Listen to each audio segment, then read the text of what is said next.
আজি আপোনালোকক এনেকুৱা এখন এনিমেটেড মুভিৰ কথা ক'ব লৈছোঁ যি কোনো ধৰণে আমি চাই থকা শুনি থকা পপুলাৰ ষ্টুডিঅ'ৰ পৰা বিলং নকৰে।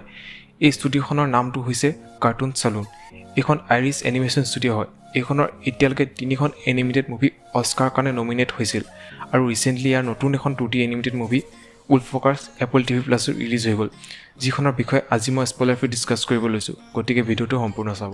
এতিয়া উলফকাৰখনো বাকী দুখন মুভি চিক্ৰেট অফ কেলছ আৰু ছং অফ দ্য চিৰ নিচিনা ট্ৰেডিশ্যনেল আইৰিছ ষ্টৰীৰ ওপৰত বেছ কৰি বনাইছে। 1650 আইলেণ্ডৰ এনেকুৱা এটা সময় দেখুৱাইছে য'ত মানুহে শিয়াল দেখিলেই মাৰিবলৈ খেদিবলৈ বিচাৰি ফুৰে। এনেতে মেইন কেৰেক্টাৰ ৰবিনে এজনী উলফকাৰ মেভৰ সৈতে ফ্ৰেণ্ডশ্বিপ কৰে। উলফকাৰ এনেকুৱা এটা মেজিকেল বিং হয় যিয়ে শিয়ালৰ ৰূপ ধাৰণ কৰিব পাৰে। এতিয়া এনেকুৱা এটা হাৰ্ড চিটুৱেশ্যন আহি পৰে যে য'ত ৰবিনৰ দেউতাকো এজন উলফ হাণ্টাৰ হয় আৰু ৰবিনো কিবা কাৰণত উলফ ৱাকাৰ বনিবলৈ আৰম্ভ কৰে। কেনেকৈ তেনেকুৱা এটা চিটুৱেশ্যন হেণ্ডেল কৰি ৰবিনে মেভ আৰু শিয়ালবোৰক বচোৱায় সেইটোৰ ওপৰতে মুভিখনে ফ'কাছ কৰি গৈ থাকে। সঁচা কথা ক'ব গ'লে মই দ্য ব্ৰেড উইনাৰখনৰ বাহিৰে ইয়াৰ বাকীবোৰ মুভিৰ সৈতে ইমান পৰিচিত নাছিলোঁ। উলফকাৰ ট্ৰেইলাৰ অহাৰ পিছতে ইয়াৰ বাকীকেইখন মুভি চাইছোঁ। গোটেইকেইখনে animation, art style, story telling বহুত বিউটিফুল আৰু ইউনিক হয়। এখন টিপিকেল ষ্ট্ৰেইট ফৰৱাৰ্ড এনিমেশ্যন মুভিৰ নিচিনা অলপো নহয়, যাৰ বাবে হয়তো মই কাকো ইমান এটা হাইলি ৰেকমেণ্ড নকৰিম এইকেইখন। কিন্তু মুভিকেইখনৰ আৰ্টিষ্টিকেলি আৰু ইম'চনেলি প্ৰেজেণ্ট কৰা মুভমেণ্টবোৰ খালি বহুত প্ৰশংসা কৰিবলগীয়া। লগতে ইয়াৰ 2D এনিমেশ্যন এখন চিন একদম আৰ্ট পিচৰ দৰে তৈয়াৰ কৰিছে।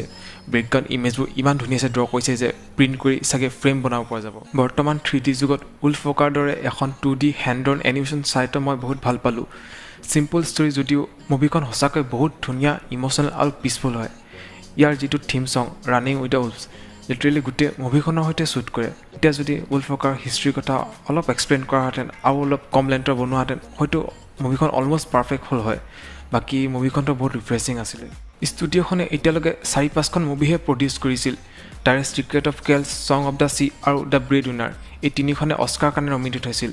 এতিয়া উলফকাৰ কথা ক'ব গ'লে এইখনো নমিনেট হোৱাৰ কেপাচিটি ৰাখে। অলৰেডি ক্ৰিটিকৰ মাজত এইখনে বহুত ভাল ৰেছপন্স আহিছে, কিন্তু উইনাৰ হ'বলৈ জানে কাৰ এনিমেশ্যনক টক্কৰ দিব লাগিব। এতিয়া যদি আপুনি এনিমেশ্যন লাভাৰ হয় তেন্তে এখন নিশ্চয় চেক আউট কৰিব পাৰে, নাইবা ইয়াৰ 2D এনিমেশ্যন, ইউনিক আৰ্ট ষ্টাইলৰ বাবে তো এবাৰ এখন ট্ৰাই কৰি চাব পাৰে। খালি এইখনৰ হিন্দী ডাব এভেইলেবল নাই, চালি ইংলিছতে চাব লাগিব। বাকীটো মোৰ ইমানেই আছিল ক'বলগীয়া এইখনক লৈ। আজিৰ ভিডিঅ'টো অলপ থুলমূলকৈ বনালোঁ, যাৰ বাবে হয়তো ছুটি হ'ব পাৰে। যি কি নহওক, যদি চাই ভাল লাগিলে তেন্তে লাইক কমেণ্ট কৰি দিব। তেতিয়াহ'লে একেবাৰে নেক্সট ভিডিঅ'ত লগ পাম। Thank U.